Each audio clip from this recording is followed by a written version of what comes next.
ó máa jọ ṣaka máa jọ ṣoko ó máa jọ ṣoko mi ò ní ṣojú méjì nílé ayé mi o ibi tí bá ti pọ̀ dàrọ̀ mi ò tún ní kún ọ̀kàlẹ̀ o. fọ́bọ́lọ́hún mi ọ̀pẹ́ fẹ́ dìrà tó fún mi láṣáájú rere tó ṣe mú yọ̀gọ̀ kí kú dákun máa pa bá mi Àlàbí Pasuma lọ́wọ́ fún mi ò bá sí o. torí mo gbàgbọ́ pé nínú olórin ìsẹ́yìn ẹni tí mo lè tẹ̀lé tó lè mú mi tẹ̀síwájú o. torí mo gbàgbọ́ pé nínú olórin ìsẹ́yìn ẹni tí mo lè tẹ̀lé tó lè fà mí sókè bá mi Àlàbí Pasuma ló ń jẹ́ mi ọ̀ fújì ọ̀gálà fújì lágàtà fújì o. èmi wá gbàdúrà fún bàbá mi Paso pé ibùtẹ̀rẹ̀ lọ́kàn máa gùn ẹ̀ sí ọgbẹ́ mi fẹ́ jẹ́ mi ọmọ Àlàbí mi Pasuma ìhòòhà ìṣẹ̀ Ìyájímọ́lá nínú step up yẹn ni a ti kọ́ ìyẹn ló ṣẹ̀ṣẹ̀ tú jáde. a lè tún dúpẹ́ fọ́nà orí òní lè máa ṣẹlẹ̀ nínú ayé ẹni téèyàn bá ń bá ṣe tó bá ti ń bá ṣe báyìí ìyẹn gangan lálábòsí èmi ò ṣe báyìí mo dúró tán ní ìgbà tó náà dẹ̀ ti sọ wípé a tún wà nínú Ọ̀gánlá family why àwa tá a jẹ́ ọmọ bàbá kan náà Alhaji Tini Alamu is my brother ẹ̀gbọ́n mi so kí wàá la fẹ́ máa sọ pé a fẹ́ máa bára wa jà fún a láti ṣera wa lóṣooṣù ọwọ́ because àwọn àgbàlagbà ló ní àgbájọwọ́ la fi ń sànyà àjèjì ọwọ́ kan kò gbẹ́rù jù orí so kájọ máa lọ sókè nídùnnà so gbogbo nǹkan tí a bá ṣe láàyè a gbọ́dọ̀ ti gbàgbé ẹ̀yìn wa because ẹni tó bá ti ń fẹ́ ìlọsíwájú yóò mọ gbàgbé ẹ̀yìn gbogbo ẹ̀dá tí ò bá ti láforíjì pé ẹni yìí because Ọlọ́run ọba tá à ń sìn à ń ṣe náà ó dẹ̀ ń dá foríjì fún wa so ọkọ àti ìyàwó wọn máa jà wọn máa parí ẹ̀ so bí àárín yẹn ṣe jẹ́ nìyẹn. pé Alhaji Tini lẹ́dà ṣé àrẹ̀mọ Ọ̀gánlá ni àbí. no so, OSP Senate President Ọ̀gánlá. ok Alhaji Tini lẹ́dà ni Senate President Ọ̀gánlá then a tún mọ àwọn Ọ̀gánlá family lóríṣiríṣi Múrí Paso náà tún wà ní Igbó-Ọrà so bẹ́ẹ̀ lọ torí mo jẹ́ máa sọ pé legacy Alhaji Wasiu Alabi Pasuma Ọ̀gánlá wa kò lè ever parẹ́ torí pé irú èèyàn bẹ́ẹ̀ yẹn wọ́n ti sẹ́ẹ̀tì àwọn example kan sílẹ̀ fún àwọn new generation tó ń bọ̀ now nínú Ọ̀gánlá family yẹn ok Senate President ni Alhaji Tini lẹ́dà báwo lẹ̀yin ṣe wá jẹ́ ń bẹ̀. ọmọ Ọ̀gánlá family ni mí ẹ rí i pé orúkọ mi dá dúró lọ́tọ̀ Ọpẹ́yẹmí Fẹ́dírà tí bàbá mi kún máa pè náà wọ́n ní Ọpẹ́yẹmí Fẹ́dírà ọmọ Ọ̀gánlá ọmọ Paso so èmi ọmọ Ọ̀gánlá ni mí èmi olóyè tí mo jẹ but Ọpẹ́yẹmí Fẹ́dírà is my name tí gbogbo ayé ti mọ̀ but ọmọ Ọ̀gánlá ni lọ́sùn tárí lẹ́kọ̀ọ́ ní Ọjọ́ta ní skeleton tó yẹ pé aṣọ tí máa wọ̀ máa sùn alágbára kan ló gbà wá nígbà yẹn mi ò ní dárúkọ alágbára náà tó yẹ pé tí máa kọrin báyìí owó tí máa kọrin báyìí ẹnìyàn kò ní lọlé rẹ̀ because ìgboro lòun so inú gáràjì lèmi ń fún mi òun ti wà pẹ̀lú obìnrin lóòótẹ́ yóò dẹ̀ fi mí sínú gáràjì màá máa sunú mọ́tò tàbí kí n máa sun gbé ṣáà yín máa sun gbé ẹgbẹ́ kọ́tà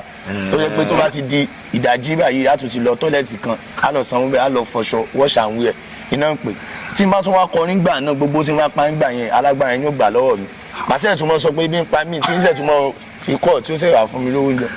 Alhaji Sule Alao Malaika Alhaji Ayagani kọ́rẹ́nsì gbogbo àwọn bàbá àwọn ọ̀gá yẹn ọmọ wọn ni mo jẹ́ àjọṣepọ̀ dáadáa ló gbọ́dọ̀ wà láàrin wa ọmọ wọn ibi tẹ́ wá sọ̀rọ̀ lọ ní Olúfìmọ̀ family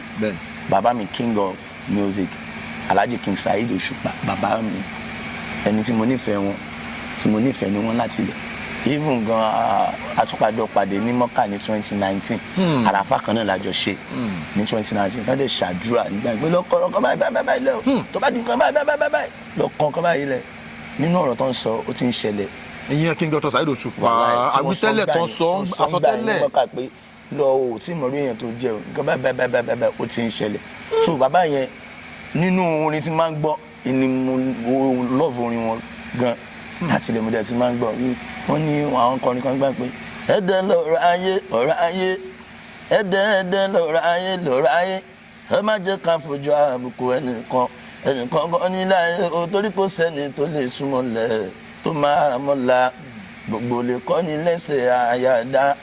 aráyé lè kọ́ ní lẹ́sẹ̀ tó ju gbogbo lọ wọ́n ní torí gbà tí mò ń tiraka tí mò ń sanná ní tètè ìgbà tí mò ń tira o tí mò ń sanná ní gbogbo ọ̀nà rómi pin ọ̀rọ̀ ẹ̀gbọ́n tó dẹ̀ mi sọ nípa kan bí onígòkè federal lójú ẹ̀mí wọn dẹ̀ lọ láti wádé ó ṣọlẹ̀ wọn tiraka wọ́n gbìyànjú wọn tíráì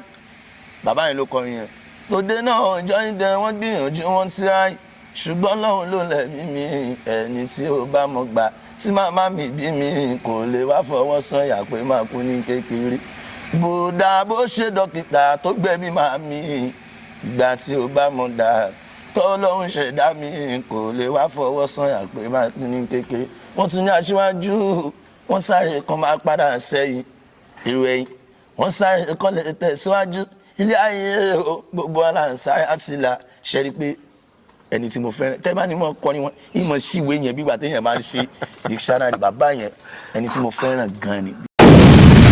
So you are welcome to another banging episode of Unscripted with Jeff Owolewa. You know how we do it on this very show. Ṣé dáadáa ni mo bá yín. Today's episode is going to be very explosive. Torí pé àlejò tí mo gbé wá ìlú mọ̀ọ́ká ni. Yes, one of the hottest Fuji musicians. Òun ni mo gbé wá lọ́tẹ̀ yìí. Join me as I welcome Ọpẹ́yẹmí Federal. A round of applause for Ọpẹ́yẹmí Federal. Filẹ̀ bàbá àgbàlagbà. Bàbá kò ní báyìí sàn. Ọ̀gá wa. Ẹni pé ṣáà ni mo ṣe kò easy rárá. Ọpẹ́yẹmí Federal ẹ kí àwọn ará ilé kẹ́ dárúkọ yín fún wọn. Ẹ̀yin olólùfẹ́ mi tẹ́ ń wò mí home and abroad.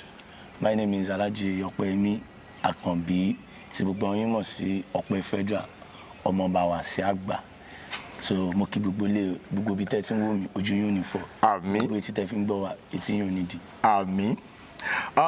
Mr. Ọpẹ́yẹmí Federal. Bàbá. Ká tó wọnú agbami ètò mo fẹ́ kí ẹ fún wa ní background yín ibo ló bí yín sí ọmọ ìlú wo ni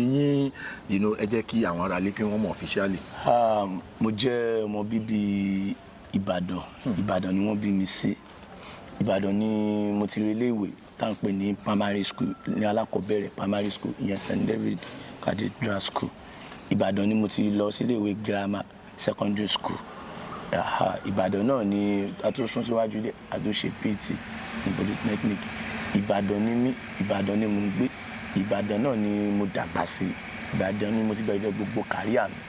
So tó fi di pé wọ́n ń gbọ́ mi káàkiri ìgbàyè, Ìbàdàn náà ni gbogbo ẹ̀. Ẹ̀yin ará ilé ẹ ti gbọ́ pé ọmọ Ìbàdàn pọ́nbélé ni Ọpẹ́yẹmí Federal láláì mú àmúlùmálà kankan papọ̀ mọ́. Now Mr. Ọpẹ́yẹmí mo fẹ́ ká wọnú nitty-gritty ètò yìí torí pé ní time kan a mọ̀ pé àrólé currency ni gbogbo àwọn èèyàn máa ń pè yín. Now tẹ́tí wá di Ọpẹ́yẹmí Federal a fẹ́ kẹ́ share experience yín nígbà tẹ́ wà ní àrólé currency àti ìgbà tẹ́ wà ní Ọpẹ́yẹmí Federal ẹ ṣe kí ni yàtọ̀. Gbogbo nǹkan náà ni ó nítàn gbogbo nǹkan ló lákòókò àti ìgbà ìgbà kan ni a fi wà ní àrólé currency kò ń ṣe pé bóyá torí ọ̀tẹ̀ àbí ìjà ni a fi sọ pé àjẹbọ gbogbo wa náà là ń bẹ lọ́wọ́n àgbéga so ìgbà tá a dẹ̀ wà ní àrólé currency a ṣe ìgbìyànjú tó yẹ ká ṣe ìgbìyànjú dáadáa ibi tó fi máa ń sọ pọ́ ọmọlélẹ̀ tó wà lóyà so ìgbà tá a dẹ̀ tún ti wà pẹ̀lú bàbá mi Alhaji Wasiu Alabi Pasuma nínú ọ̀gá ńlá family ìyàtọ̀ wà ń bẹ ni because gbogbo òní fi a mọ̀ pé yàtọ̀ sí bí so ó ní iye ìrírí experience tá a ti rírí ó dẹ̀ tún ní ìta àrí lọ́wọ́ báyìí because nígbà tí a wà ní ibi tá a wà àmọ́ ibi tá a wà ìgbà tá a tún wà nínú ẹbí ọ̀gá ńlá àmọ́ ibi tá a wà ní ìsìn ìyàtọ̀ dáadáa ó dé bá gbèsè ayé wa. Mr. Ọpẹ́yẹmí. Bàbá. Kí ni àwọn fans òyìnbó máa ń pè nǹkan ní perception báwo làwọn fans ṣe máa ń react sí yín tó máa rí yín sìn torí táìmù kan tẹ wà ní Ọpẹ́yẹmí àrólé currency ó ní bọ́n ṣe máa ń react sí yín báwo làwọn fans ṣe ń react sí yín nísìn tẹ́ ti di Ọpẹ́yẹmí Federal. Ìgbà tí mo di Ọpẹ́yẹmí Federal àwọn tí kóòtù mọ̀ wà ní ìgbà yẹn wọ́n tún ti mọ̀ wá sìn àwọn tá a bá ṣe ń gbà yẹn a tún ti ń bá wọn ṣe so ọ̀pọ̀ mọ̀ pé bákan méjì nílé ayé a máa rí ti bí a dẹ̀ máa rí ire bọ́ ire bíbẹ̀ lárí pọ̀ jù àwo àwọn ẹlẹ́nu kan àwọn ẹlòmíì lè máa ṣe pé wọ́n lè máa ṣe pé kí ni bọ́ èèyàn ò lè fẹ́rú ẹ̀ kù bí ó ṣe mọ́ rí ni but àwọn tó ń sọ̀rọ̀ wa ní ti dáadáa wọ́n yapa ju àwọn tí ò bílé ayé dẹ̀ ṣe rí nìyẹn so A and B ọ̀tún àti òsì nílé ayé but ìyàtọ̀ wà ń bẹ dáadáa nípa báwọn fans ṣe ń ṣe síyàn ní ti dáadáa ó yàtọ̀ síra wọn. ní táìmù kan a rí i pé àwọn nǹkan kan wáyé láàrin Tiri Leather àti Alhaji Taye Currency then táìmù yẹn ẹ jáde tán ẹ ṣe àwọn videos kan ara àwọn fọ́nrán kan tẹ ṣe fún Alhaji Tiri Leather nísìnyí ok kí n tó lọ sí next one yẹn báwo ni nǹkan tó ṣẹlẹ̀ ní táìmù yẹn ta fi ń rí àwọn fọ́nrán tẹ fi jáde fún Alhaji Tiri Leather nígbà yẹn. ẹ ṣe olóòtú mo kọrin kan mo ṣẹ̀ṣẹ̀ kọrin yẹn nínú iṣẹ́ mi tó yẹ jáde àpè ní step up mo kọrin kan bẹ̀ láti fi clarify àwọn èèyàn because ẹ mọ̀ pé tí èèyàn méjì bá ń ṣe àwọn alágàta àwọn èèyàn náà máa fẹ́ create ọ̀tá wípé Ọpẹ́ Alhaji Ọpẹ́ Federal wọn àti Alhaji Tiri Leather wọ́n máa ti jọ ń ṣe ń sìn ẹja lọ́mọ da èdè àìyedè sí wọn láàrin but as ọmọgbọ́n èèyàn ni yóò fi ọpọlọ ṣe mo wá kọrin yẹn kan pé ìgbà tó yẹ kí n dúró mo dúró o ìgbà tó yẹ kí n dúró mo dúró mi ò dúró lásán Ọpẹ́yẹmí mo dúró déédéé mi ò ga tán rárá o mo dúró déédéé àwọn tèmi sì mi ní Ọpẹ́ mi fẹ́ dìrà pé wọn kì í ṣalábòsí àwọn tó pẹ́ tí mi ní Ọpẹ́ mi fẹ́ dìrà pé wọn kì í ṣalábòsí sí máa má jọ ṣàkà ó má jọ ṣàkà bí máa má jọ ṣòkò ó má jọ ṣòkò mi ò ní ṣojú méjì nílé ayé mi o ibi tí bá ti pọ̀ dàrọ̀ mi ò tún ní kí wọ́n kalẹ̀ o ìtumọ̀ ẹ̀ ni pé ìgbà tó yẹ kí n dúró mo dúró téèyàn bá wà pẹ̀lú ẹni tó bá jọ lólùfẹ́ yàn ẹ jẹ́ ká lo inú mímọ́ ọ̀rọ̀ tẹ́ ń sọ yẹn mo fẹ́ padà síbẹ̀ inú mímọ́ ni mo lò sí ẹni tó jẹ́ ọ̀gá mi bàbá mi nígbà yẹn pé sẹ́ mi ò lè rí ẹ̀gbin tó fẹ́ ta lù bí ìdá mo mọ̀ pé ó jàre ni ó jẹ̀bi ni I have to support her pé sẹ́ ẹni lẹ́ni ẹni ló jẹ́ kí n dúró ńgbà yẹn pé sẹ́ àní aláyé bí gbogbo ayé bá ń bá jà kínníkan mi mo sì dúró tí gbogbo èèyàn mọ̀ mi ò látán mo dúró ńgbà yẹn ló fa sábàbí pé ó fi dípà ń kọrin búra wa láti fi ṣe pé èèyàn wà lóyà sẹ́ni téèyàn ń tẹ̀lé nígbà yẹn so alẹ́ tún dúpẹ́ fọ́lọ́run orí òní lè máa ṣẹlẹ̀ nínú ayé ẹni téèyàn bá ń bá ṣe tó bá ti ń bá ṣe báyìí ìyẹn gangan lálábòsí èmi ò ṣe báyìí mo dúró tán ní ìgbà yẹn ìgbà tán náà dẹ̀ sọ wípé a tún wà nínú Ọ̀gánlá family why àwa tá a jẹ́ ọmọ bàbá kan náà Alhaji Tiri is my brother ẹ̀gbọ́n mi so kí wàá la fẹ́ máa sọ pé a fẹ́ máa bára wa jà fún a ń láti ṣera wa lóṣooṣù ọwọ́ because àwọn àgbàlagbà ló ní àgbájọwọ́ la fi ń sànyà àjèjì ọwọ́ kan kò gbẹ́rù jù orí so kájọ máa lọ sókè nídùnnà so gbogbo nǹkan tí a bá ṣe láàyè yìí a gbọ́dọ̀ ti gbàgbé ẹ̀yìn wa because ẹni tó bá ti ń fẹ́ ìlọsíwájú yóò mọ gbàgbé ẹ̀yìn gbogbo ẹ̀dá tí ò bá ti láforíjì pé ẹni yìí because Ọlọ́run ọba tá à ń sìn à ń ṣe náà ó dẹ̀ ń dá foríjì fún wa so ọkọ àti ìyàwó wọn máa jà wọn máa parí ẹ̀ so bí àárín yẹn ṣe jẹ́ nìyẹn. Mr. Ọpẹ́yẹmí Federal bàbá ẹ̀ ń kọrin lẹ́ẹ̀kan yẹn bẹ́ẹ̀ ṣe ń freestyle yẹn ohun yín ó ń fara pẹ́ títí Alhaji Taye Currency gan then àwa tá a mọ̀ yín láti ilẹ̀ a mọ̀ pé tẹ́ bá ń kọrin nínú họ́ọ̀lù yìí nsìn táwọn èèyàn bá wà ń tà tó máa ń gbóhùn yín ẹlòmíràn ló bẹ̀yà Alhaji Taye Currency ló ń kọrin nínú họ́ọ̀lù yìí ṣé ohun yẹn ṣé ẹ lọ kọ́ńbì kan ni àbí ẹ kàn déédéé lanu ẹ kàn kọrin ó dẹ̀ ń jọ rẹ́gí báwo ló ṣe jẹ́. nǹkan tó ṣẹlẹ̀ ni wípé ní àti kékeré tèmi ni mo ti ń kọrin láti primary school. mi ì dẹ̀ mọ̀ pé bóyá ẹnìkan ń lo voice kan báyìí bí mo ṣe ń kọrin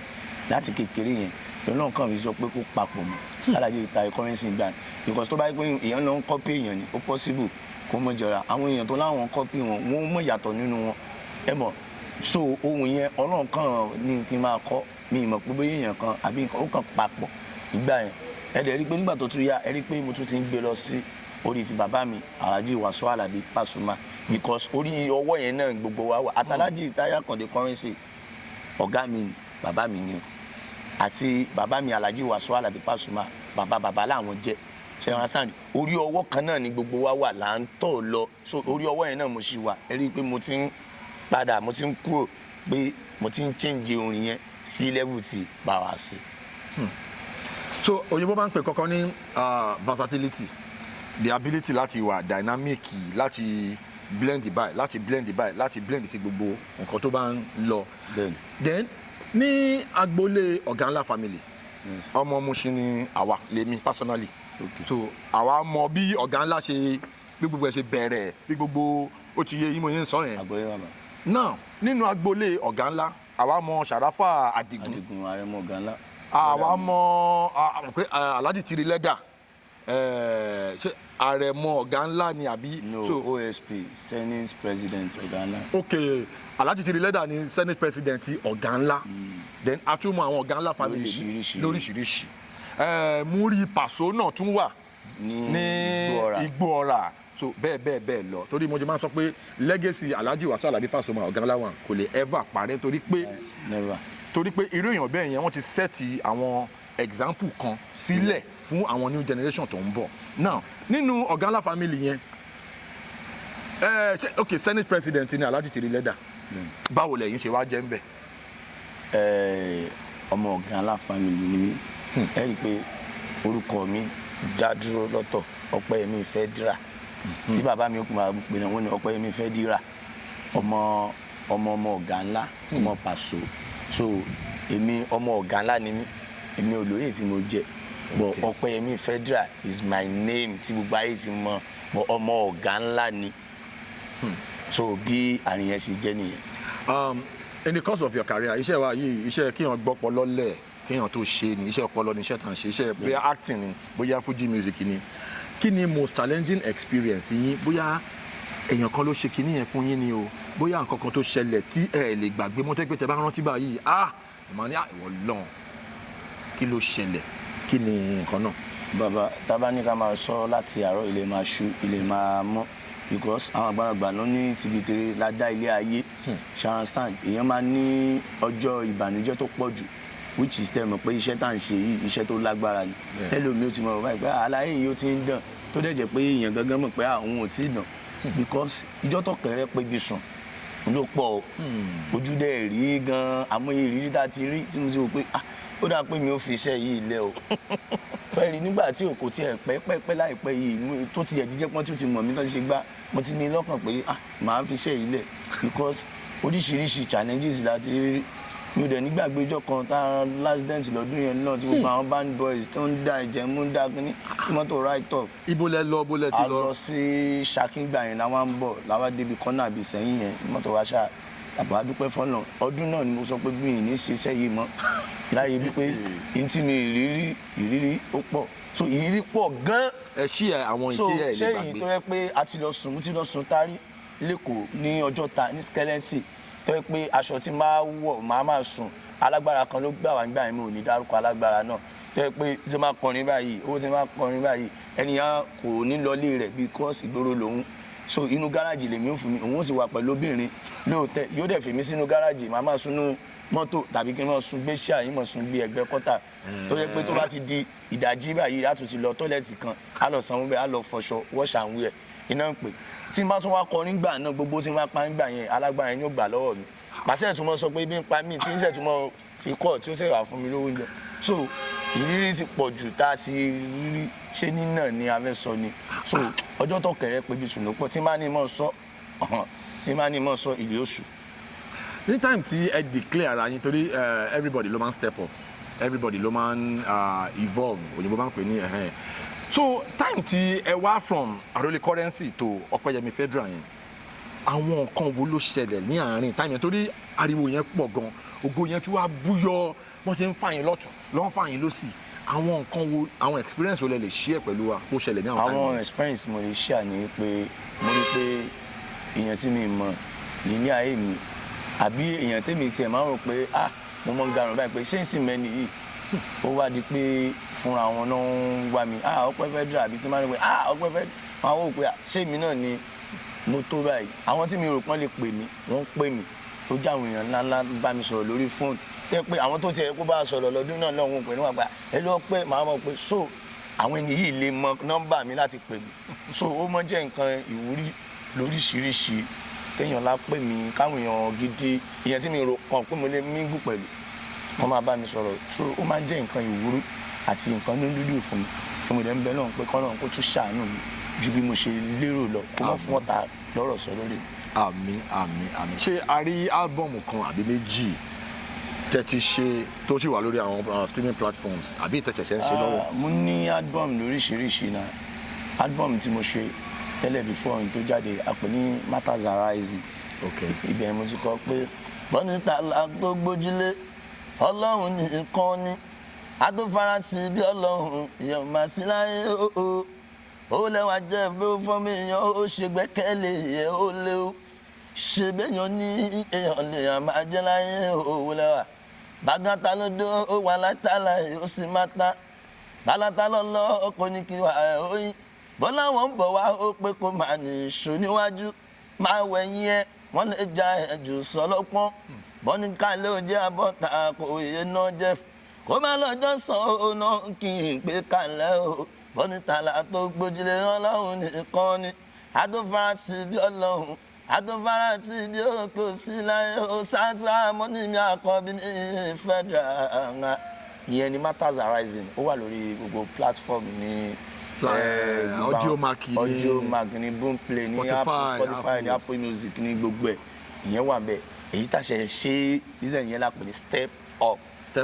Lẹ́yìn ìgbà tẹ́ ti dọ̀pẹ́yẹmí federal. Step Up tí mo ti dọ̀pẹ́yẹmí federal ìyẹn náà wà ní YouTube ní ó wà ní Facebook. ẹ ti ṣe fídíò ẹ. a ti ṣe fídíò ẹ náà láti fi síbẹ̀ ó wà ní Audiomack Step Up ọpẹ́ ibẹ̀ láti kọ pé ìdánwà nílò ká ó dẹ̀ tún wá ṣètò ṣùgbọ́n federal yàtọ̀ owó lọ́dẹ̀ tún pọ̀ létí o ọmọ àsìn gbọ́dọ̀ bá wọn gbé Gẹ̀ẹ́sì ẹni bá jẹ́ nífẹ̀ẹ́ àti lágbára àtàṣẹ má fòpò ní ṣọ̀nà ọjọ́ kan ṣáà ni èèyàn kọ̀ ìyẹn ni mo rò ló jẹ́ kágàrà mi o kí tètè kúrò níbi tí wọn ò ti fẹ́ mi kí gbéra nílẹ̀ nígbà tí wọn kì í ṣe gan ni mo fi pò nílọ́ka ni mo fi gba federal lọ mo dúpẹ́ o mo dúpẹ́ fọ́bọ́lọ́hún mi ọpẹ́ federal tó fún mi láṣáájú rere tó ṣe mú yangàn kí ikú dákun máa pa bá mi Àlàbí Pasuma lọ́wọ́ fún mi ò bá sí o. Torí mo gbàgbọ́ pé nínú olórin Ìṣẹ́yìn ẹni tí mo lè tẹ̀lé tó lè mú mi tẹ̀síwájú o. Torí mo gbàgbọ́ pé nínú olórin Ìṣẹ́yìn ẹni tí mo lè tẹ̀lé tó lè fà mí sókè bá mi Àlàbí Pasuma ló ń jẹ́ mi ọ̀ fújì ọ̀gálà fújì lágàtà fújì o. Èmi wá gbádùn àfẹ́ bàbá mi Paso pé ibùtẹ́rẹ́ lọ́kàn máa gùn ẹ̀ sí ọgbẹ́ mi fẹ́ jẹ́ mi ọmọ Àlàbí mi Pasuma òòrùn ìṣẹ̀ Ajímọ́lá nínú Step Up yẹn ni a ti kọ́ ìyẹn ló ṣẹ̀ṣẹ̀ tó jáde bá. ó ti wà ní YouTube. Bẹ́ẹ̀ni. So ẹ̀yin tiwa ẹ ti fetí ara yín gbọ́ pé Step Up álbọ̀mù Alhaji Ọpẹ́yẹmí Federal ó ti wà available àti audio àti video ti wà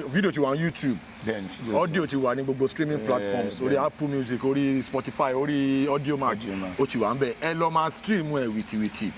Now my next question is táìmù kan a rí fọ́nrán kan a rí fídíò kan tí ẹ̀yin àti Alhaji Wasiu Alabi Pasuma ní show kan nìbàdàn a rí bí ọ̀gá ńlá wọn àbọ̀ ṣe ń pọ́n yín lé tó ń yẹ yín sí kí ni experience yín kí ni ìbáṣepọ̀. To say the fact fídíò ọjọ́ yẹn fídíò má ní gbàgbé mi because mi ò ọkàn pé nǹkan náà lè ṣẹlẹ̀ níjọ́ yẹn torí ẹni tó bá ń wo fídíò yẹn yóò rí pé mò ń sunkún ni ẹkún tí mo dẹ̀ ń sun ó pín sí méjì pé because ọ̀rọ̀ tí bàbá yẹn sọ ń gbà yẹn pé ìgbà tó jó ogún le ó kúrò níbẹ̀ because nǹkan kọ́kọ́ pa mí lẹ́kún ni pé Ọlọ́run ṣé ẹni tí mo fi gbogbo ayé mi tí mo wà lóyà ṣó ayé kó jẹ́ bẹ́ẹ̀ ẹkún kejì náà ni pé Ọlọ́run mo tún wá dúpẹ́ pé o ò tiẹ̀ tó tún mú mi kúrò nínú oko àmì ẹkún méjì tó because mi mọ̀ pé nǹkan yẹn lè ṣẹlẹ̀ ó jẹ́ nǹkan ìwúrí bí mo ṣe ń sunkún náà mo tún ṣe ń dúpẹ́ fọlọ́run ọba pé Ọlọ́run ọba tó mọ tí ẹ jẹ́ déńdé mọ́ náà because ẹ mọ àmọ́ èèyàn ní òun mọ̀ náà tí ó dààmú kú èèyàn lè mọ nǹkan ṣe tó bá mọ nǹkan ṣe olóyìnbó tó dẹ̀ ní follow who no road wọ́n mọ nǹkan tó ń sọ because téèyàn bá ti follow who no road èèyàn lọ sí gbàánu nìyẹn so ìjọ yẹn ọjọ́ dùnú ló jẹ́ fún mi ọjọ́ tí mi lérò àti ọjọ́ mọ́ni gbàgbé ni nínú story live because ọjọ́ náà làwọn kan wò pé bóyá gbogbo ohun tó ń jẹ́ Ọpẹ́ Federal ìjọ náà ni ó wọlé pátápátá ìjọ náà Ọlọ́run tún wá fi tán náà ògùn yẹn sí Ọlọ́run ti ń tàn bọ̀ Ọlọ́run tún wá fi tán náà ògùn yẹn tán. Now nínú Fuji music a ní bí dynasty méjì tí wọ́n sọ pé dynasty méjì nínú Fuji music dynasty pọ̀ but a ní ọ̀gá ńlá Fuji a ní Olúfimọ. Kí ni a mọ̀ pé ẹ ti belong sí ọ̀gá ńlá family kí ni ìbáṣepọ̀ tó wà láàrin ẹ̀yin àti Dr. King Saheed Òṣùpá pẹ̀lú gbogbo àwọn Olúfimọ family? Ẹ ṣe ìbáṣepọ̀ dáadáa ni ẹ rí pé orúkọ mi yẹn ní lásán jọ tó máa ń nípa Federal àgbáyé ìní oúnjẹ Federal so ọmọ àgbáyé dẹ̀ ni gbogbo ẹni tó bá ti jẹ́ àgbàlagbà olórin ó bẹ̀rẹ̀ látòrí àwọn bàbá wa tó ní Fuji kọ́nà fẹ́ràn kẹ́ may so rest in peace Alhaji Sikiru Agbájilọ́lá Barrister àti bàbá wa Alhaji Àyìnlá Kollington Kébé ń Kwara àti kọ́nà ńlẹ́ra ẹ̀mí wọn àti bàbá mi bàbá wa bàbá Alhaji King Wasiu Ayinde Marshal Ojúṣàgbọ́lá ọba bàbá kí Ọlọ́run lọ́ra ẹ̀mí bàbá náà tó fi dórí àwọn bàbá yẹn àwọn bàbá wa Alhaji Rashidi Ayinde Mẹ́rìngé nìbàdàn àwọn bàbá wa Tájú system Karachi ní àwọn bàbá wa Adéwálé Àyùbá ní àwọn Ṣáṣí náà ní gbogbo àwọn bàbá yẹn Alhaji Sefi Alao Pasuma àwọn Alhaji Sefi Alao gbogbo wọn bẹ́ẹ̀ tó fi dórí àwọn bàbá mi Alhaji Wasiu Alabi Pasuma Alhaji King Saheed Òṣùpá bàbá mi Alhaji Obesere ẹjọ gbogbo àwọn bàbá gbàgbà yẹn Alhaji Sule Alao Malaika Alhaji Ayagani Currency gbogbo àwọn bàbá àwọn ọ̀gá yẹn ọmọ wọn ni mo jẹ́ àjọṣepọ̀ dáadáa ló gbọ́dọ̀ wà láàrin wa ọmọ wọn ibi tẹ́ wá sọ̀rọ̀ lọ ní Olúfimọ family bàbá mi King of Music Alhaji King Saheed Òṣùpá bàbá mi ẹni tí mo nífẹ̀ẹ́ wọn tí mo nífẹ̀ẹ́ ni wọ́n láti ilẹ̀ even gan atúpadọ̀pàdé ní Mọ́kà ní 2019 àràfà kan náà lájọ ṣe ní 2019 náà dẹ̀ ṣàdúrà nígbà ìgbé lọ́kọ̀ báyìí lẹ́wọ̀ tó bá di nǹkan báyìí lọ́kàn báyìí lẹ̀ nínú ọ̀rọ̀ tó ń sọ ó ti ń ṣẹlẹ̀. ìyẹn King Dr. Saheed Òṣùpá àwítẹ́lẹ̀ tó ń sọ àsọtẹ́lẹ̀ Mọ́kà pé lọ ò tí mo rí èèyàn tó jẹ́ nǹkan báyìí ó ti ń ṣẹlẹ̀ so bàbá yẹn nínú orin tí máa ń gbọ́ ni mo love orin wọn gan láti ilé mọ̀dẹ́ tí máa ń gbọ́ wọ́n ní àwọn kọrin kan gbà pé ẹ̀dẹ̀ lọ́rọ̀ ayé ọ̀rọ̀ ayé ẹ̀dẹ̀ lọ́rọ̀ ayé ẹ má jẹ́ ká fojú àbùkù ẹnìkan kan nílẹ̀ ayé o torí kò sẹ́ni tó lè túmọ̀ lẹ̀ tó máa mọ́la gbogbo lè kọ́ ní lẹ́sẹ̀ àyàdá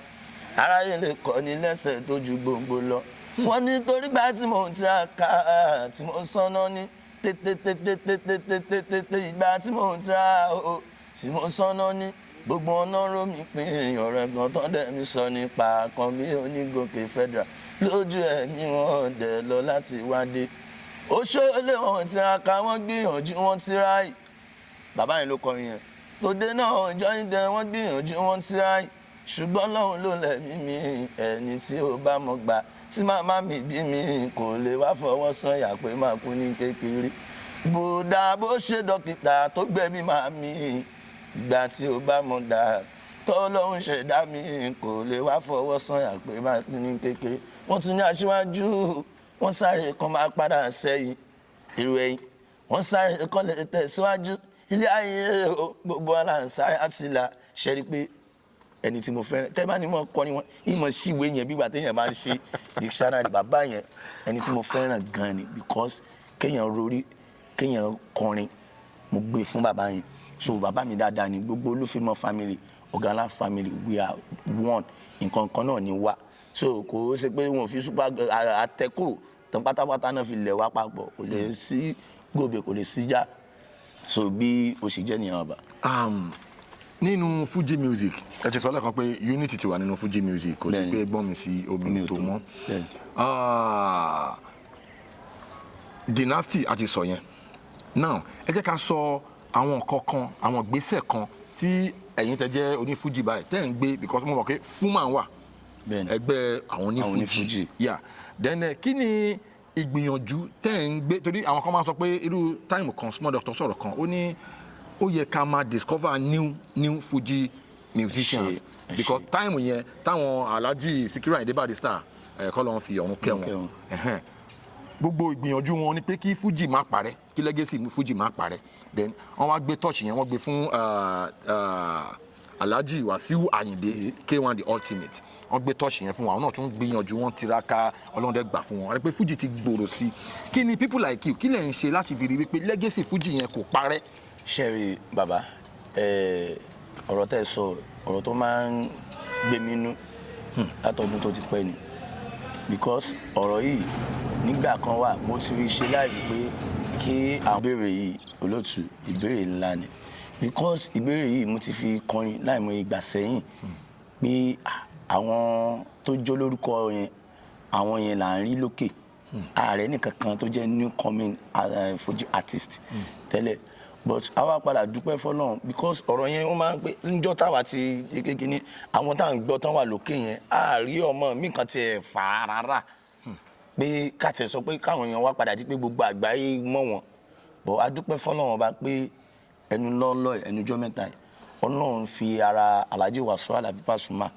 ó fi tán náà nǹkan tí ayé ò rò tì because àárín new star kankan rárá. Kí ni yẹn dẹ̀ níyì ó lè jẹ́ nǹkan tó lè pa Fuji. Ìtòrí ẹ̀ la fi ń bẹ gbogbo àwọn bàbá wa yẹn kí wọ́n jọ kí kán raise wa because àwọn bàbá tó fi Fuji yẹn lẹ̀ wọ́n fẹ́ kí Fuji yẹn parun. A dẹ̀ ní àwọn tó jẹ́ pé wọ́n á ní ẹ̀bùn lára but àgbájọwọ́ la fi ń sànyà àjẹjẹwọ́ kan gbẹ́rù dórí bí èèyàn bá rí èèyàn support èèyàn tan rẹ̀ ni kò sí bó ṣe lè ní ski tó òun tan ara rẹ̀ ni bó téèyàn bá rí ẹni tiẹ̀ gbé ọmọ tó ṣípá ni bàbá ń gbé tán bá tiẹ̀ tún gbéyàn ó máa di pé kínní bọ́ a dúpẹ́ fún bàbá mi Alhaji Wasiu Alabi Pasuma Ajibola wípé orí wọn ní nǹkan yẹn ti bẹ̀rẹ̀ báyìí látàrí tán ti fi tán náà Alhaji tiri lẹ́dà tó fi di pé gbogbo àgbáyé mú nǹkan yẹn náà ló ti ṣẹlẹ̀ pé Ọlọ́run tún lo atara wọn pé nígbà tó náà ti sọ pé ọmọ pẹ́ Ọlọ́run tún lo wọn náà fún mi láti fi tan ìmọ́lẹ̀ yẹn tán because ọ̀tọ̀ ni pé wọ́n mọ̀yàn ní ìlú èèyàn bẹ́ẹ̀ni ọ̀tọ̀ ni pé wọ́n ti mọ̀ mí lẹ́kọ̀ọ́ ìyẹn kọ́ là ń sọ ọ̀tọ̀ ní kí gbogbo àgbáyé wa mọ̀ yẹn pátá pé tán bá ní pé àrí picture ẹni kíní ni tìrí lẹ́dà ni ọpẹ́ federal ni so àwọn bàbá yẹn ni Ọlọ́run tún lò ní sábàbí because àrí new Fuji star artist kankan láti yíyọ bàbá yẹn lọ́lọ́run tún lò bẹ́ẹ̀ náà mo lè tún rí pé Alhaji King Saheed Òṣùpá bàbá yẹn náà tún ti ń raise àwọn ọmọ yẹn gbèsè ògo ò gbọ́dọ̀ kú tí àwọn yòókù náà máa ń ṣe báyẹn mi ò àwọn bàbá wa because àwọn náà ni Fuji mi ò ọmọ wọn ni mi ò pé but táwọn náà bá ń ṣe kíní yẹn Fuji yẹn ò ní parun because ẹja ti bi pẹlẹbẹ mọ́lẹ̀ o ojoojúmọ́ ńlá rí star nínú àwọn ní hip hop artist bẹ́ẹ̀ ni ikọ̀ dẹ̀dí kan lọ́wọ́ tí Small Doctor bá jáde tí Sasu jáde Slanta jáde Kiss Daniel jáde Rabina jáde kíní jáde Ìgbà jáde gbogbo ẹ̀ Àṣàkẹ́ jáde ni Burna Boy jáde gbogbo wọn ń lo star wọn Tẹ́ni náà jáde Makanaki kò sẹ́ni kankan tó dira wọn lọ́wọ́ bí kan ṣe ń lọ Amẹ́ríkà ìkọ́mọ lọ London wọ́n polówó kíni ẹ̀ láì papọ̀ tírú nǹkan yẹn máa ń ṣẹlẹ̀ nínú Fuji industry Fuji music a máa dàgbàsókè because àwọn tó jẹ́ hip hop orin Fuji náà ń kọ orin wa táwọn ọkọ̀ táwọn pé kíní làwọn kan lọ yọ tíntín níbẹ̀ wọ́n dẹ̀ dàbọ̀ yóò dẹ̀ dùn so àwọn bàbá wa yìí yẹn ni àwọn bẹ́ẹ̀ àwọn tá jẹ́ ọmọ kékeré kí kọ́mọ̀ jẹ́ kí iṣẹ́ yẹn Fuji yẹn kó parun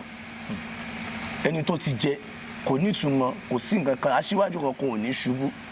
èrò ẹ̀yìn náà Ọlọ́run àjẹkán tá a gbà because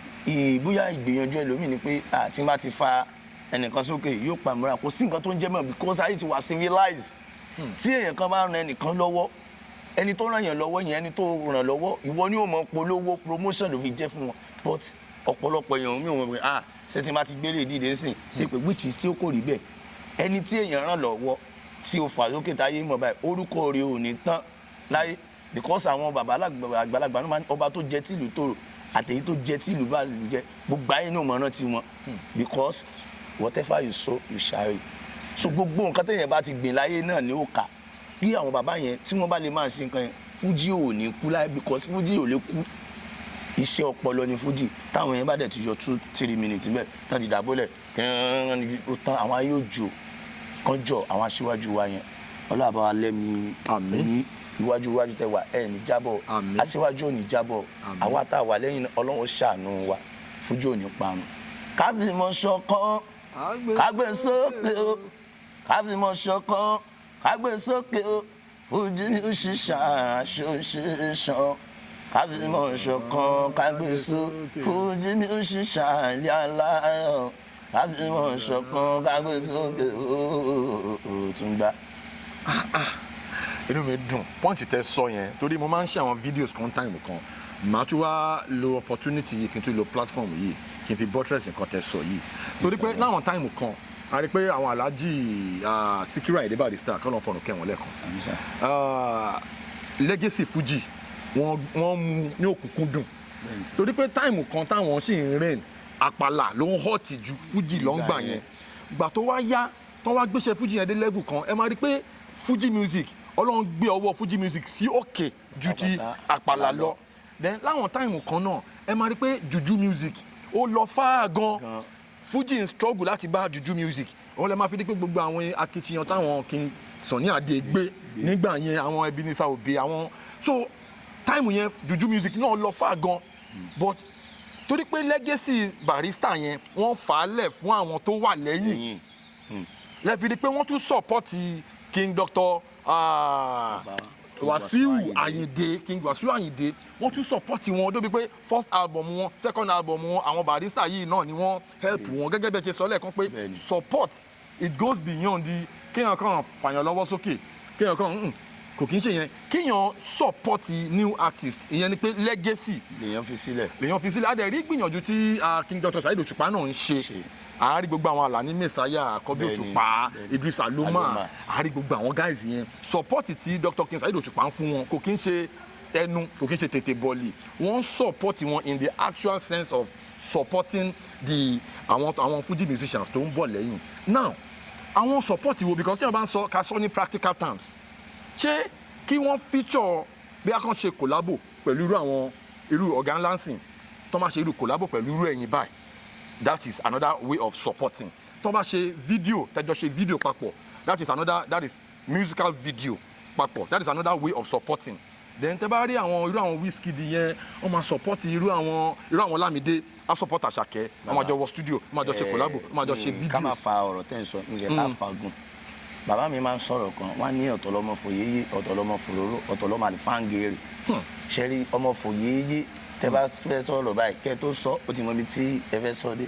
ọmọ fòróró tẹ́ bá ti dààmú rẹ̀ kò ní mọ nǹkan tẹ́ ń sọ ṣẹ́ wá ọmọ àlìfáǹgèrè ṣẹ́rí ẹ bá dààmú ẹ bá fòró rẹ̀ kò ní mọ understand nǹkan tẹ́ ń sọ ọmọ fòyéyé ni mí ṣẹ́rí nǹkan tí mò ń sọ ni pé báyìí tó máa ní supporting is not maybe ordinary thing téèyàn lè fi joke and kò dẹ́yìn sọ pé báyìí pé kéèyàn wá sọ pé nǹkan báyìí ni supporting lọ fà kò dìgbà téèyàn bá jọ wọ studio pé collabo náà ń pè ní supporting ẹni tọ́nà ń fi yàn yóò fi yàn kò sí bí èèyàn ṣe lè support èèyàn tó náà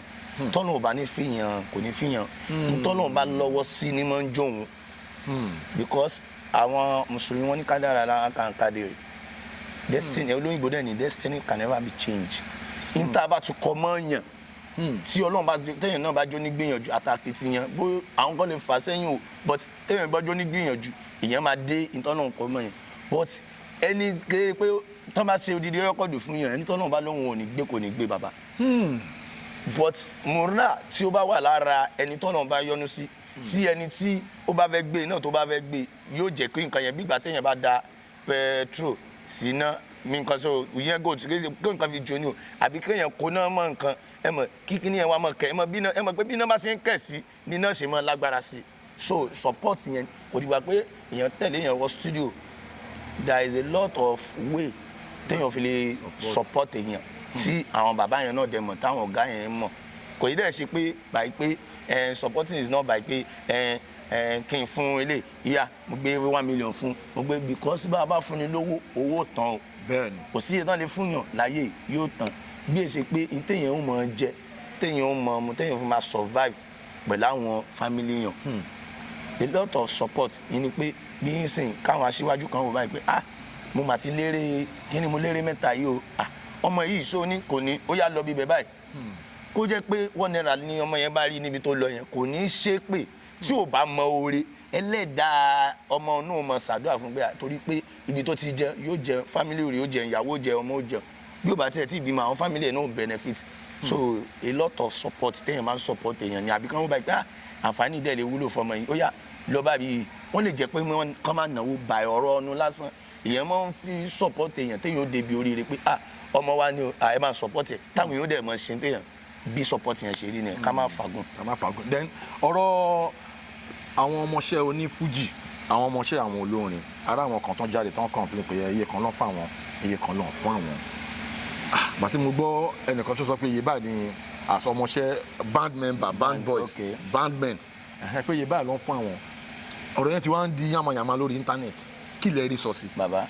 èmi ò ní sọ̀rọ̀ èèyàn ní bàjẹ́ gbogbo nǹkan tí máa ń sọ láyé òótọ́ ọ̀rọ̀ ni bọ́ olóòótọ́ lù ọ̀tá lù ni o irú àwọn tá a máa ń sọ ìtọ́rọ̀ báyìí àwọn kò lè ní wọn ò nífẹ̀ẹ́ wọn ní àkíní kan but nǹkan tí mo mọ̀ ni pé oyè tó bá kára o ó mọ̀ wá kára ẹ̀ dẹ̀ o ṣe understand àwọn tó ń fún yàn ní owó kan èmi náà ní band boys tèmi bó ti yẹ pé àwọn ò tí ì lówó táwọn aṣíwájú bá a ṣe nìyẹn àwa náà support àwọn tó jẹ́ band boys wa tó dẹ̀ jẹ́ pé àwọn náà ń benefit lára wa táwọn òtún tí tó àwọn yẹn ẹ mọ̀ nǹkan tẹ́mi kàn mọ̀ ní ọba tó jẹ́ tìlú tòrò àtẹ̀yí tó jẹ́ tìlú bàlù jẹ́ orúkọ àwọn méjèèjì ò ní parẹ́ ẹni tí ó bá ń fún yẹn tó ó pè fún wọn iná náà fi tí ó bá pè fún wọn so mi ò lè tójú bọ band boys oní band boys because ẹni tó máa ń fún yẹn ní nǹkan tó yẹ pé yẹn kàn fún yẹn £1 ẹni tó ń fún tó bá ti tẹ́ lọ́rùn ó tẹ́ lọ́rùn náà tó bá dẹ̀ jẹ́ pé kò tẹ́ lọ́rùn náà kíní ẹlòmíì náà tó bá dẹ̀ sọ ọ̀rọ̀ dúndùn yìí pé bóyá pé kíní kan ni àbí nǹkan òun ló mọ̀ ẹni tán náà kún mọ̀ mẹ́wàá tó wá nìkan òbóhùn bẹ̀ ara ẹ̀ ló wà so bí àárín yẹn ṣe jẹ́ ni aṣáàrí nínú band boys lóríṣiríṣi àbí àwọn bàbá wa Alhaji Wasiu Alabi Pasuma àwọn náà band boys wọn tó ń ṣe dáadáa tẹ́ bá rí àwọn band boys Alhaji Wasiu Alabi Pasuma tó ń lọ Amẹ́ríkà London kíní wọ́n tún wà well cooperated well organized bẹ́ẹ̀ ni bàbá wa Alhaji King Saheed Òṣùpá àwọn bàbá wa Wasiu Ayinde àwọn bàbá yẹn gbogbo wọn pátá Alhaji Wasiu Alabi Alhaji King Sulaiman Aláyélúwà ẹ̀rí ìgbà kan bàbá yẹn náà gbé jáde pé àwọn ṣe nǹkan báyìí fún àwọn báńdì wọn fún wọn báyìí òun kálukú ló mọ bó ṣe ń ṣe tiẹ̀ ó ti ẹ̀dá ẹni tó máa ń rówó ṣó ti yẹn tó ń wò báyìí pé jẹ́ mọ́ dìímú ẹni tó ń rówó téèyàn benefit yẹ èèyàn ń kọ ìtàn ni o because a ní kówó lọ ọ̀run ìtàn ni gbogbo wa ń kọ bí ọmọ yẹn lẹ́yìn èèyàn odò ayébáyé ni ọ̀gá ò ti mọ ṣoríire because ọ̀gá ló mọ ibi tó ń tojú bọ̀ ọ̀gá ló mọ iṣẹ́ tó ń ṣe kó tó rí wàhálà but ẹ̀tọ́ tó bá yẹ pé èèyàn fún ní kálukú kéèyàn fún wọn bàbá téèyàn bá jẹ́ nítẹ̀lọ́rùn £1 £2 náà ó máa ń di odidi rẹ̀ but kéèyàn £1 tó bá yẹ pé £1 £2 ní fún wọn lásìkò wọn tí wọn fi ṣe nǹkan because tọmọ yẹn ọmọlẹ́yìn yẹn bá ń ṣe dáadáa ìdùnnú ni o. bẹ́ẹ̀ni ìwúrí gan. ìwúrí ni tí wọn rọ ọmọlẹ́yìn mi tó ń tòrò báyìí inú mi mọ̀ dùn torí pé wọ́n mọ̀ kì mọ́ mi. bẹ́ẹ̀ni bí àrùn yẹn ṣe jẹ́ nìyẹn. bẹ́ẹ̀ni abala táwa yìí ni à ń pè ní famous phone call ẹ máa gbé fóònù yín ẹ máa wá wo ẹni tó popular bíi ti yín tẹ́lẹ̀ pé tó máa gbé fóònù yín lọ́wọ́ kan ẹ máa wá kí wọn lórí ètò abala yẹn la dé báyìí. ó ti mi. ṣé ti rẹ́dì. mo ti rẹ́dì. ẹ̀yin aráalé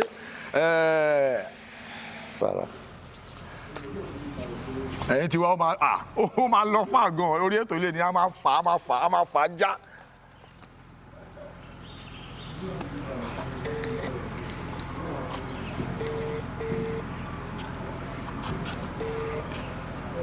bàbá mi ò sà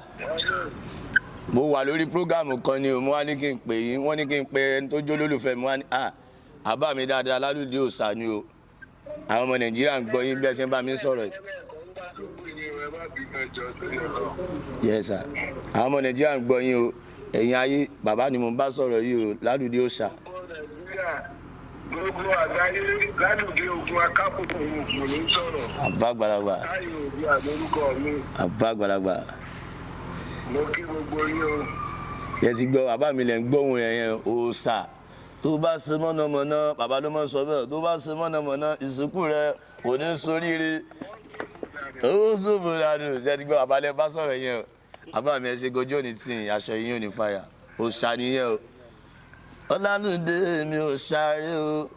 Fátáì Ọlálùdé mi ò ṣàárẹ̀ o ṣàárẹ̀ àwọn bàbá yìí látàrí kò sí ìyẹn kan náà tí wọ́n mú wa káàkiri gbèsè ọmọ yìí ó jẹ èèyàn adẹ̀dúpẹ́ fọlọ́ pé Ọlọ́run tan náà orúkọ yẹn náà lójú wọn kí Ọlọ́run bá mi lọ́rẹ̀ mi wọn mi ni wáyé tí bàbá ẹ ṣe gan ojú òní tí ó ṣá àbá àgbàlagbà bàbá ẹ ṣe gan sá.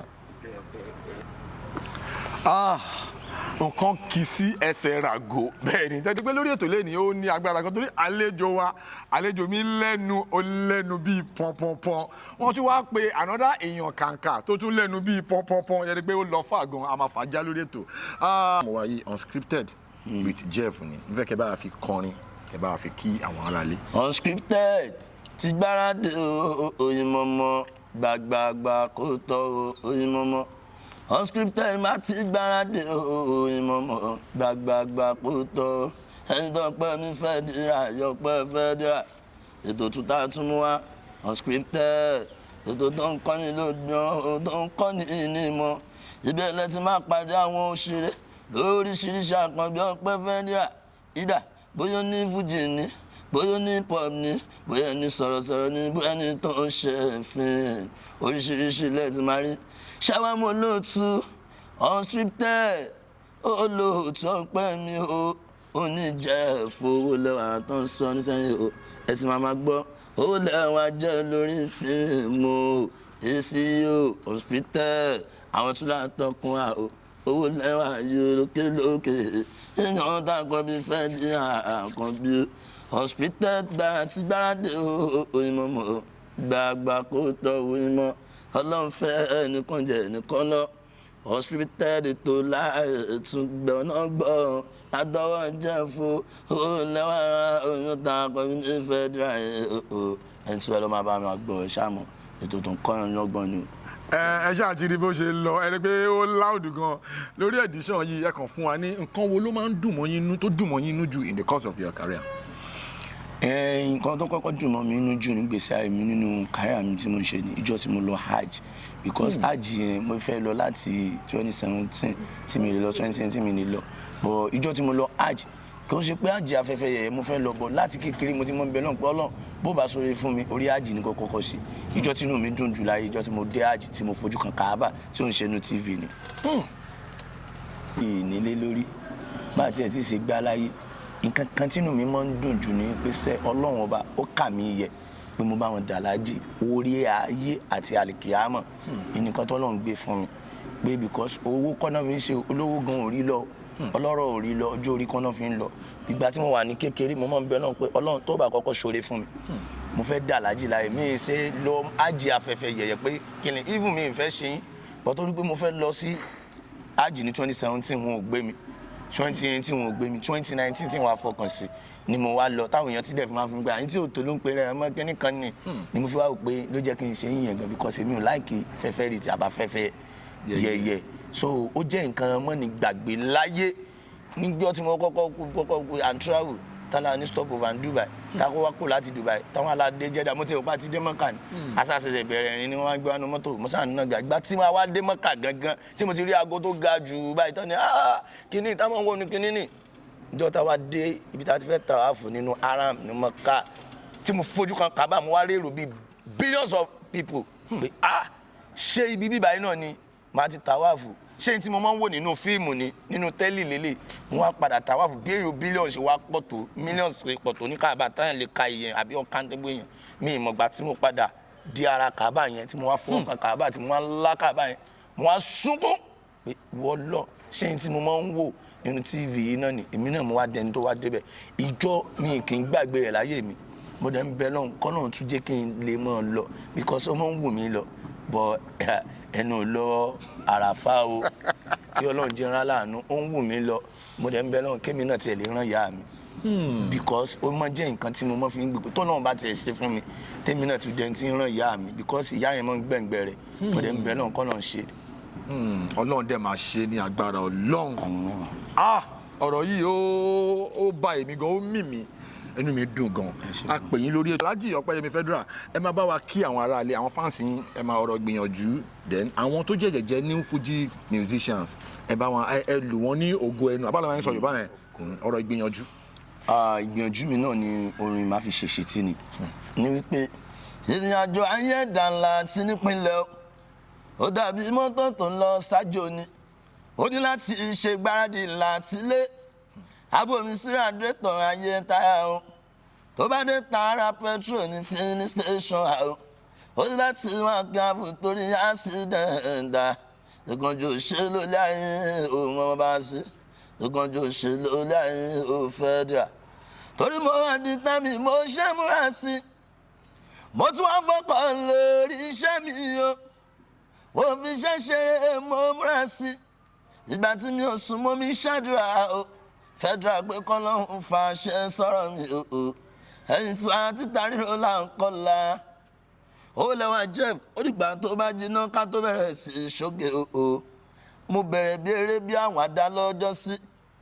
wọ́n bú mi wọ́n ń pè mí lóníranù nígbà yẹn o agbọ́n àṣà láìgbọ́ bó tilẹ̀ jẹ́ pólé gan passion mi lórí fújì ló tún padà gbé mi ró mi ò rìn lẹ́ǹtì orí fújì padà gbé mi ga ẹjọ́ lólùfẹ́ mi ọ̀rọ̀ gbìyànjú náà lẹ ti gbọ́ ìrìn àjò ayé ẹ̀dá ìkánjú òṣèlú ilé ayé gbogbo nǹkan láyè ẹ̀sọ̀ pẹ̀lẹ́ ìjọ abága kọ́là nǹkan ọ̀run ìpìlẹ̀ nílé mọ́ wà kó tó padà wá dilé because ó máa bẹ̀rẹ̀ láti rí ilẹ̀ lẹ̀ náà ṣe foundation sí tó máa di foundation sí wọ́n àmọ́ mọ blọ́ọ̀kù sí ni ó padà wá dilé ibì kan lẹ̀dá tí wọ́n ń bẹ̀rẹ̀ ọpẹ́ fẹ́dírà mo bẹ̀rẹ̀ ń bì kan oríṣiríṣi náà lẹ ti gbọ́ nínú ìrìn àjò mi kì í ṣe pé ìjọ tí mo sọ pé ìjọ tí ẹ̀dá bá ga kọ́ ní kọ̀ọ̀run wẹ́rẹ́wẹ́rẹ́ má ti torí pé o wáyé pé ẹgbẹ́ mi ti ń kọ́lé mi ò tí ì kọ́ àsìkò tó náà ní fún ní kálukú ọ̀tọ̀ọ̀tọ̀ ni bọ̀ tó o bá ti ń dunú sórí olórí sáàmọ́ tẹpá mọ́ dẹ̀mọ́ rò pé kí tẹnìkan bàjẹ́ ìtò ẹ̀ mo fi máa ń sọ pé mi ò rò bí ìgbẹ́ náà kí aṣíwájú ṣubú èrò yẹn èmi ni mo mọ̀ pé mo fi máa ń ṣàdúrà fúnra mi pé wọ́lá pé mi ìgbẹ́ náà kan tó wà wájú ṣubú ṣàánú ti tèmi náà so mi ò ní tí torí pé ẹnìkan ti ń lo kinní kan lónìí mi ò ní sáré kọjá ààyè mi ẹ̀yin tẹ́ ń bọ̀ lẹ́yìn ẹ má sáré kọjá ààyè yìí ìjọ tí ọ̀kẹ́rẹ́ pébi sùn mo sọ pé ló pọ̀ jù oríṣiríṣi challenges lèèyàn á rí ojú ẹni tí ó là á rí yọnu oríṣiríṣi ìpèníjà bá a tún ṣe wà náà oríṣiríṣi ìpèníjà náà la ṣe ń rí o but téèyàn bá ti jẹ́ kí ẹ̀wẹ̀sì kó báyàn both Fuji musician both anybody díẹ̀díẹ̀ ìjọ ẹ̀dá bá ga kọ́ lóhùn kọ́rùn wọ́n sàmọ́ fàdúrà àti ẹ máa gbìyànjú má wò báyìí pé tán bá fẹ́ máa da ẹ̀wẹ̀sì gbọ́ pé mọ̀ sí mọ́ sọ pé tán bá sọ pé àwọn ò lè ṣiṣẹ́ yìí là sọ pé màá ṣe là tí èèyàn bá ti ní ìgbìyànjú yẹn kó dẹ̀ ní ìtẹ́lọ́rùn